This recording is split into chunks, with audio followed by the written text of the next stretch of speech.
I had to smile the other day because I remembered that as a little kid, I used to watch shows on TV that were only advertisements, right? It was like advertisements from around the world, like TV spots, selling you things, basically asserting influence and manipulating people into buying stuff or inspiring people to buying stuff. As a kid, it was beyond me. It was just not quite sure what the fascination of it was. I don't think it was psychological as it was later when I got really fascinated um, by influence and Werbung in German, right? I knew all the songs. I could tell by how the song started, like which advertisement it was. And it seems so sick now to me to be so fascinated by advertising. I wonder what my parents thought of it. I need to ask my mom, like, because I would be a bit concerned nowadays when advertising comes up. I'm teaching my daughter like this is advertising, so she can make a distinction between something that is a show and something that's selling you something. And now they're all so merged, right? Because advertising is happening as part of the show, and it started with product placement, and now it's gotten so sophisticated, right? There's a whole influence machine out there that is getting into your head.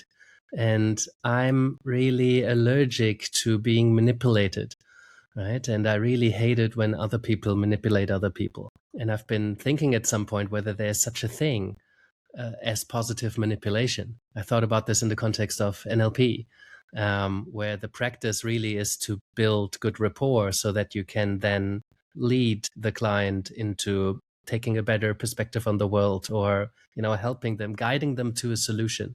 But they want to be manipulated in a way that they set as a goal, right? So it is manipulative in many ways because the client doesn't really know how it works and it feels magical. And then you have this outcome that you wanted. But like, yeah, okay. So there's a positive way of looking at this. Inspiration, influence, right? Everybody's asserting influence. And I've met a supervisee recently who's specializing as a coach um, in influence, right? In helping people navigate influence or assert influence. The marketing background probably helped.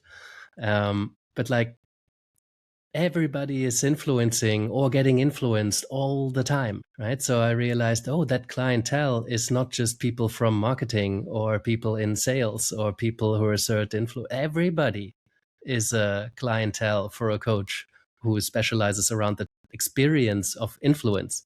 And he reminded me about Esther Perel's frame of this as relational intelligence. Because when you think about influence, you can think about manipulation, but you might also think about relational intelligence, because there is a particular kind of intelligence in terms of what our dynamics are to each other and how we influence each other. Because we get influenced a lot just by being in a relationship, just by being in the presence of someone who is a certain way or has a certain presence. That's why coaching is such a powerful experience with someone who doesn't even have to say anything, right? They just have to have a certain vibe, or, maybe raise an eyebrow when they hear you talk about something, or maybe share that they see something in a very different way, or you tell them something that is very concerning to you and they don't seem concerned at all. They seem excited, right? Sometimes I have that. Somebody tells me something and I get excited about it because I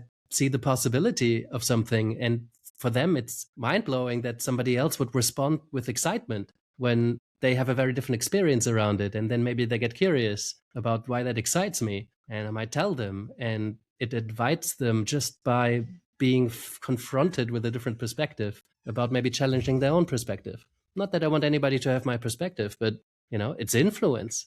And as coaches, we cannot be neutral. I mean, we can try to be, but it's usually not working. And it's impossible to be 100% neutral. It's a myth, right? So owning our influence, can we use our influence for good? And at what point does it become manipulation? So I think these are very interesting questions. And I think every coach, but every person really would do well to think a little bit more and I think a little bit broader about influence, what's influencing them, how they influence other people, and where your ethical line is. And I have that day in and day out in supervision sessions where coaches are either concerned about the influence they're asserting or wanting to assert more influence, but in an ethical way. So I leave that with you and would love to hear your thoughts on this.